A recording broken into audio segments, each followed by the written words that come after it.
From the center of the Americas to you, wherever you are, this is the end of days.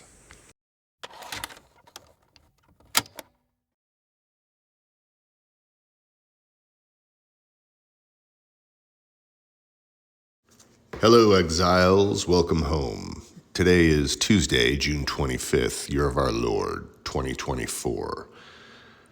Actually, I'm writing it on Tuesday, recording it on Thursday. It's almost 4:20 p.m. for what it's worth, and as it has been said, there's something happening here, and what it is ain't exactly clear. Yesterday, that something was rather unusual and unexpected. News came that a certain political prisoner was released after many years in bondage.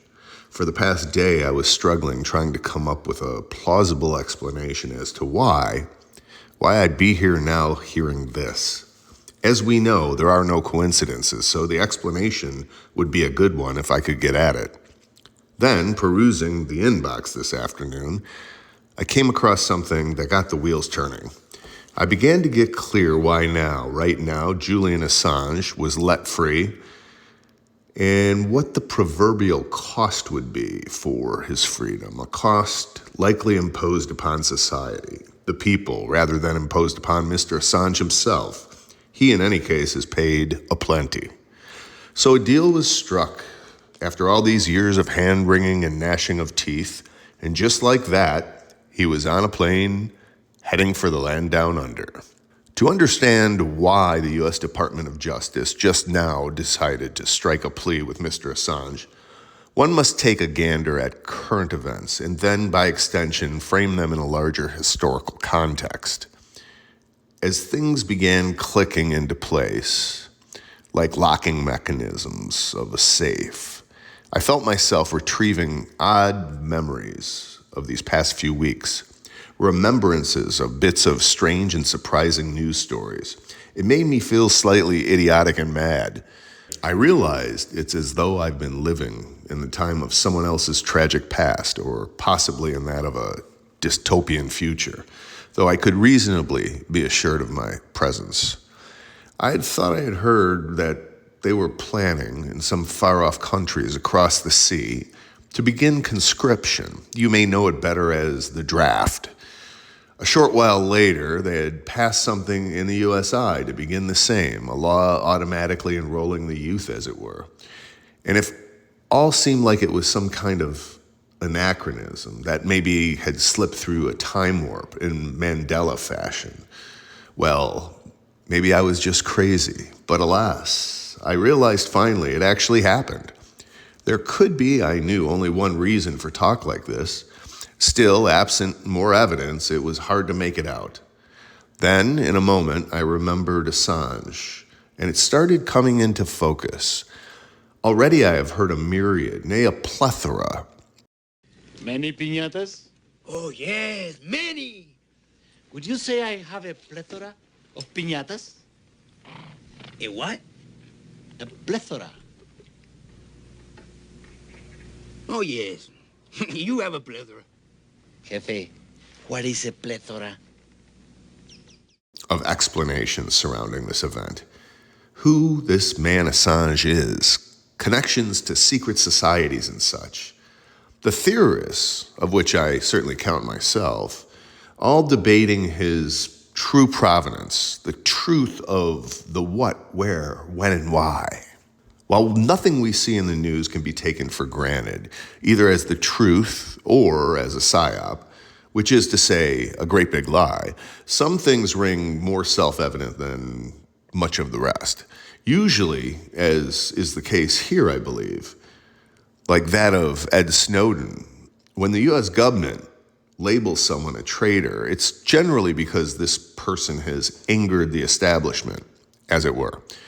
I do not think Mr. Assange acted at the behest of the deep state. I think it is safe to say quite the opposite. Likewise, I find it implausible that his early release came as scheduled or was out of the goodness of any of the black hearts with the capacity to exculpate him. So the question is why, and why now? To answer this, I think it's instructive to go back 100 years or so to when the USI, the country that has been intent on prosecuting, officially lost its way, abandoned a moral code in God. In truth, it goes back further than that, all the way to the Civil War and its aftermath, which, by the way, was not, per definition, a civil war at all. But that's a different story. During the second decade of the 20th century, the period between 1910 and 1920, más o menos, the USI planted the seeds of its own destruction. It may be hard to remember, but before then, people had the ability to think independently. They used sound money, i.e. gold and silver, and they were self-reliant, recognizing that nothing and no one was above themselves save God. Then, around 1913, two funny things happened. First, the federal income tax, and a few months later, the Federal Reserve Act. Both have had long-term catastrophic effects on the health and well-being of the nation. Both ill-advised and immoral, and legal only insofar as the government, per its charter, can rubber stamp any legislation, giving it the imprimatur of legality. Never mind the will of the people. The two acts effectively usurp the power given to the people by God and enshrined in the Constitution. I bring these two acts up only because they set the stage for the next act, the one we're going to relate to our esteemed Mr. Assange. Of the two aforementioned acts, it is the Federal Reserve Act that is the most pertinent, in that it singly afforded the central bank, aka the Federal Reserve, or just the Fed, to print money at will, though the income tax likely helped provide cover for that. Why is this so necessary, one may ask? You see, war is very expensive, and an economy relying upon real money will likely get bogged down, requiring armistice before total victory. If your goal is to dominate the world, aka one world government, a new world order, you simply cannot have nations making peace agreements willy-nilly. We need winners and losers. 3 world wars have been planned for. We can go back to the 1870s and find written proof of this. The first was to start just following these acts in the year of 1914. The USI, however, wasn't ready just yet to enter the fray. The nation, as you might surmise, had no appetite for it. It was Woodrow Wilson, arguably the worst denizen of the White House ever, who, having run on a platform of never war, cajoled America into the foreign war death trap that became known as World War I. This went down on April 6, 1917. Now, as I said, the USI didn't want involvement in any foreign wars. It wasn't interested in wars in Europe or anywhere else. But then Germany blew up one of our passenger vessels, the Lusitania.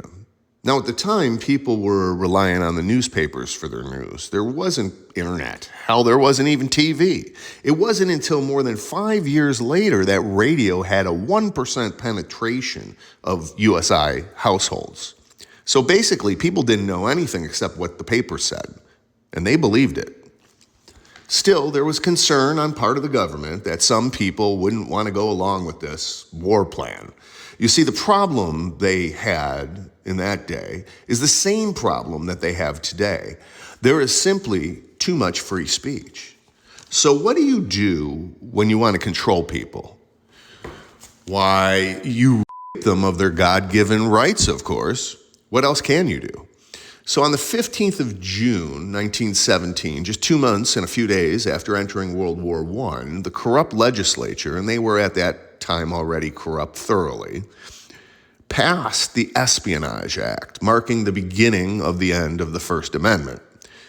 If you're unfamiliar with the Espionage Act, you wouldn't know how contentious it's been, only slightly less so perhaps than the Sedition Act of 1918, a set of amendments to the Espionage Act that broadened it. Well, it was repealed in 1920, the Sedition Act was. And that was after the war. But almost immediately following its passage, Eugene Debs, a Socialist Party figure, was famously arrested under the Sedition Act for undermining the government's conscription efforts. Which sort of, in my estimation, brings us to the crux of the biscuit. The government is going to govern, which is to say, the more things change, the more they stay the same. The supreme directive of any entity is survival or self-preservation. What we're dealing with here has become a behemoth, the Leviathan. Sometimes, in their ardor toward exposing and expressing the truth, people find that they've also an aptitude for exposing themselves. Our friend, Mr. Assange, found this out the hard way. Leviathans have an awfully long reach. They have long tentacles, you see. Yet this Leviathan decided to release its prey, and all Julian had to do was cop to a few things, the pertinent being his guilt in having transgressed the Espionage Act. Yes, that. I think only that this Mr. Assange has been reconsidered. Rather than run the risk of him not being convicted on certain charges, better to have him publicly admit to having committed espionage. For you see, this 100-plus-year-old piece of legislation may once again be very useful. Though the USI hasn't seen a draft in some time, or perhaps because it hasn't, something tells me this next one they're planning will be even far less agreeable to the one they had back in the 1970s. It sure would be nice to be able to point to some contemporary examples of what it looks like to break this law. Rather than ask how many people you might think would break said law, perhaps it's more illuminating to think about how many might stand up and say something. Vaya con Dios. Where do we go from here? So much to talk about. God helps those who help themselves. So whatever you do, work at it with all your heart. Be mindful, be helpful unto others, for there is salvation, and that salvation may be your own, and you not even know it. CB wanted me to mention, thanks for listening. If you like this content, please consider liking and subscribing. It really helps. Adios, and thanks for all the fish.